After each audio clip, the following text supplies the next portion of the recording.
Comme vous l'a dit M. Diaz, nous avons effectivement rencontré des opérateurs, il y avait des exportateurs, et on nous a informé effectivement qu'il y a quelques discussions techniques sur l'application du principe de la vente à terme, etc. Ce sont des discussions techniques en cours et nous sommes conscients qu'elles doivent être terminées, mais franchement, en écoutant les acteurs, nous n'avons pas senti ou entendu qu'il y ait une différence fondamentale. C'est le gouvernement qui est en train de discuter très ouvertement avec les opérateurs pour trouver des solutions techniques. Ça, c'est notre impression. Mais à nouveau, vous comprenez bien, nous ne sommes pas une mission qui est en train d'étudier ce dossier. On a passé 2 heures sur ce thème et nous en avons tiré une impression, une appréciation de la dynamique en cours, et notre opinion ne préjuge nullement de l'analyse que les services vont faire. À l'état actuel, il n'y a pas de raison pour nous de nous inquiéter par rapport à la dynamique de cette réforme. Que vous avez déjà eu à de nombreuses occasions à assister à des conférences de presse que nous donnons avec le chef de mission lorsque la mission d'évaluation du programme arrive ici, qui est une mission qui est composée de la Banque mondiale, du Fonds monétaire et de la BAD. Je m'en vais vous dire qu'à l'issue de chaque mission, le chef de mission prépare un dossier et ce dossier, justement, est soumis à l'appréciation des administrateurs qui sont là. Donc, tout dépend du contenu et de la teneur des discussions que nous avons. C'est pour cela qu'aujourd'hui, la visite des administrateurs est très importante pour notre pays. Ça leur permet de venir connaître le pays pour lequel ils sont amenés à accepter ou à refuser les dossiers qui leur sont transmis. C'est pour vérifier la réalité des choses. Surtout que n'oubliez pas que notre pays sort d'une situation de crise assez profonde. Quels sont nos besoins, quel est le niveau de gouvernance que nous avons, quelles sont les différentes orientations. Voilà pourquoi est-ce que ça a été très important que nos administrateurs aient rencontré le Premier ministre et son gouvernement et aient ensuite rencontré le président de la République pour que le président de la République leur donne sa vision de la Côte d'Ivoire. Qu'est-ce qu'il fait, qu'est-ce qu'il pense faire de la Côte d'Ivoire, avec quels moyens il veut le faire. Ça a été très positif. Ceci pour vous dire que c'est une visite très importante. Et moi, je suis heureux qu'au lendemain de la sortie de crise par rapport aux nombreux besoins que la Côte d'Ivoire a, par rapport à son besoin de reconstruction, que cette visite-là se fasse chez nous. Une chose est certaine, c'est que les administrateurs se sont rendus compte que nous sommes un pays à économie inclusive. Et cela est très important. Notre rôle dans la sous-région est très important. Si nous avons un bon niveau de croissance en Côte d'Ivoire, cette croissance-là s'irradie sur l'ensemble des économies de la sous-région. Donc nous avons un rôle d'impulseur. Si ça marche chez nous, alors ça marche partout. Et cela, c'est très important. Et nos administrateurs s'en ont rendu compte et c'est très positif pour nous. Maintenant, il s'agit pour le gouvernement de se mettre au travail, de faire en sorte que les discussions que nous avons avec le secteur privé, parce que là aussi, il faut que je rappelle que la réforme qui a été faite au niveau de la filière café-cacao n'a pas été une réforme exclusive, elle a été une réforme inclusive. Nous avons discuté avec tous les acteurs de la filière. Et nous avons discuté également avec nos partenaires au développement. M. Madani Tal, qui est là, nous a toujours servi de conseiller. Au stade où nous sommes, il n'y a pas de divergence. Il n'y a que quelques points techniques, surtout qui concernent le barème. C'est tout. Pour la vente à terme, ce sont ces points techniques-là. Et nous pensons que la semaine prochaine, nous allons nous entendre avec les opérateurs économiques du secteur. La réforme n'est pas faite pour favoriser tel ou tel acteur. La réforme est faite pour établir de l'équité dans les flux et faire en sorte que le paysan soit mieux rémunéré et que les opérateurs du secteur soient aussi bien rémunérés et que l'État prenne la juste valeur de sa fiscalité, qui est de 22% du prix CAF.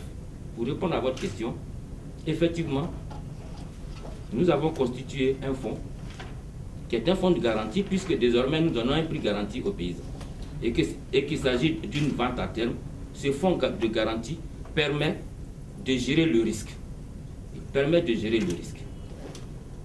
Et il a été constitué non pas en créant une surtaxe par rapport aux engagements que nous avons pris dans la filière, nous sommes restés à l'intérieur des 22%. L'État a décidé de dire, bon, à l'intérieur des 22%, je prends une partie qui concerne la taxe d'enregistrement pour constituer ce fonds de garantie. Il y a déjà 5 milliards de disponibles sur ce fonds. Le montant annuel convenu est de 40 milliards. Mais en même temps aussi, puisque cette taxe-là fait partie de la fiscalité qui alimente le budget de l'État, pour ne pas créer un gap et un déficit, nous avons regardé dans les activités qui sont sous-fiscalisées et nous avons reconstitué les 40 milliards avec une autre fiscalité provenant d'une autre activité en dehors de la filière. Nous avons envisagé et nous avons même identifié pour 53 milliards. Donc non seulement nous comblons le gap de 40 milliards, mais nous avons 13 milliards encore en réserve. Donc il n'y a pas de risque immédiat, direct pour les finances publiques, qui c'est d'assainir les finances publiques et de faire en sorte que l'ensemble des ressources qui sont générées par toute activité productrice, que l'ensemble des ressources soient collectées et qu'elles viennent dans les caisses uniques qui sont gérées par le Trésor public. C'est pour cela que nous avons décidé qu'il n'y a pas de parafiscalité qui doit être perçue par certains services et utilisée immédiatement par ces services-là. Donc un nettoyage a été fait et désormais toute perception devra faire l'objet de l'annexe à la loi des finances. Il n'y a que ça.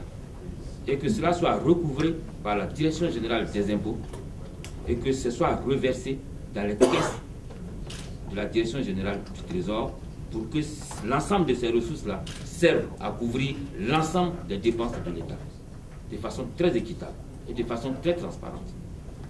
Et je m'en vais vous dire qu'en matière de transparence, nous avons fait en sorte que, d'abord, je vous invite à notre rentrée budgétaire, et là je le dis à l'intention de nos administrateurs.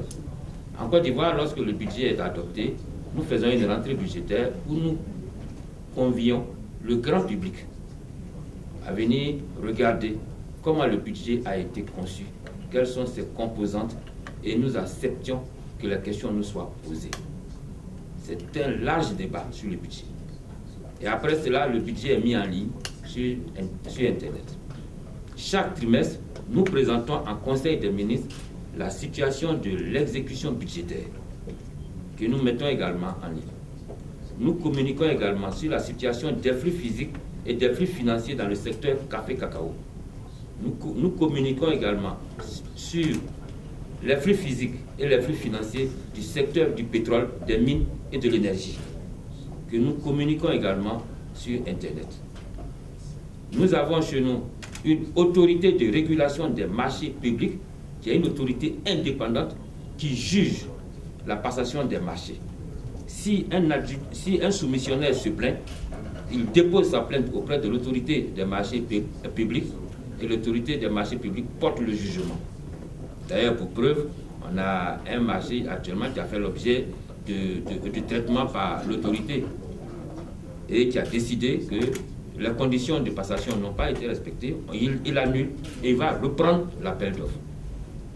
Nous faisons le maximum pour que les finances publiques de notre pays soient gérées de façon ouverte et transparente, pour que notre action soit crédible et rassurante. Au nom de mes collègues, j'aimerais remercier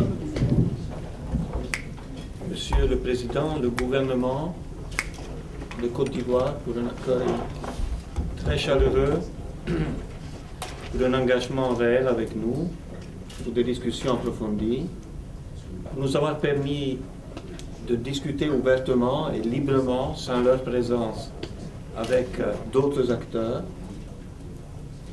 Nous aimerions remercier les services de la Banque mondiale pour avoir contribué à la réussite de nos missions, j'aimerais vous remercier, vous, messieurs, dames de la presse. Vous avez été très assidus.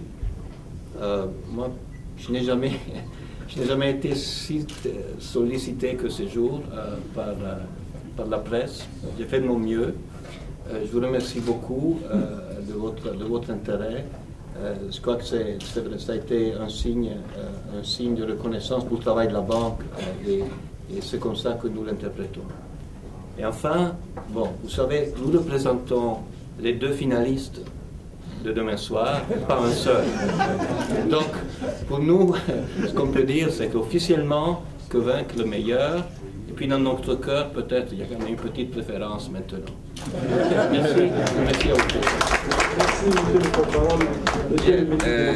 Je voudrais tout juste, à votre suite, vous remercier. Je pense que les plus hautes autorités de ce pays l'ont fait. Le président de la République l'a dit hier. Le Premier ministre l'a également fait. L'ensemble de mes collègues du gouvernement l'ont fait. Moi, je voudrais simplement vous dire que si vous avez remarqué que votre arrivée crée beaucoup d'enthousiasme, c'est parce que la Banque mondiale a très bonne presse en Côte d'Ivoire. Monsieur Madanital, merci beaucoup. Merci. Merci, monsieur le ministre. Mesdames et messieurs, merci pour votre présence et bon week-end à toutes et à tous.